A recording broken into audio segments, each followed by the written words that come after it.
বানপানী বুলি এইকেইদিন গ'ল আৰু এতিয়া বানপানী শেষ হোৱাৰ পিছত মানে শুকোৱাৰ পিছত তাৰ পিছৰ লেতেৰাখিনি মানে চাফা কৰোঁতে মানে একদম মাথা পাগল হৈ গৈছে। মই এইফালে মানে লগাই আছোঁ আৰু দাদা এজন দেই কাম লাগি আছে।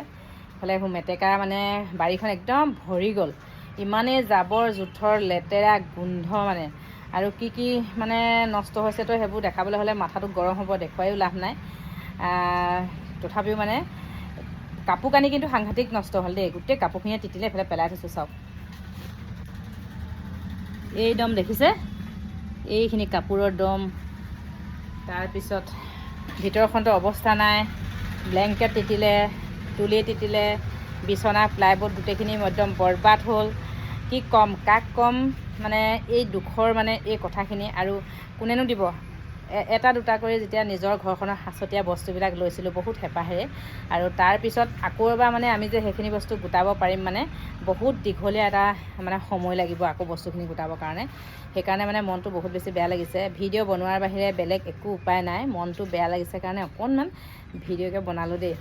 আৰু মানে পানী শুকালে যদিও মানে কালি এজাক বৰষুণতে আকৌ চোতালখন মানে বোকা হৈ গ'ল। মটৰ পাম্পটো বেয়া হৈছিলে মানে, সেইটো কাৰণে মানে মই কামখিনি কৰিব পৰা নাছিলোঁ আৰু। তাৰপিছত কালি ৰাতি মানে মটৰটো ঠিক কৰি আজি ভাবিছোঁ আৰু মটৰটো ঠিক হ'লেহে পানীখিনি মেইন মানে। পানীখিনি যদি নাথাকে তেতিয়াতো ধৰি লওক যিকোনো কামেই কৰিব নোৱাৰি। পানীখিনি মটৰ পাম্পটো ভালকৈ লগাইছিলোঁহে, আজি আকৌ ফালে বৰষুণ দিলে। তথাপিও মানে চাফাই কাম কিন্তু লগাই আছোঁ দেই।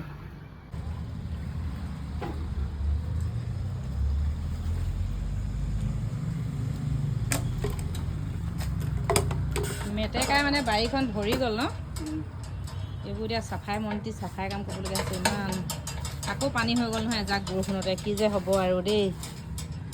পূৰা টেঙা চেঙা মাৰি ভৰি হাত ধুবগৈ লাগিব, নহ'লে আকৌ হেৰি হ'ব। এয়া দেখিছে মেটেকা, কিমান মেটেকা সোমালে। পিছফালেতো আছে, এইখিনি মানে আগফালৰ আৰু দেই। এইফালে এনেকুৱা অৱস্থা গোটেই। আৰু এইফালে দেখিছে এইবোৰ অৱস্থা, বাৰীখন অৱস্থা মানে দেখিলে দুখ লাগি যাব।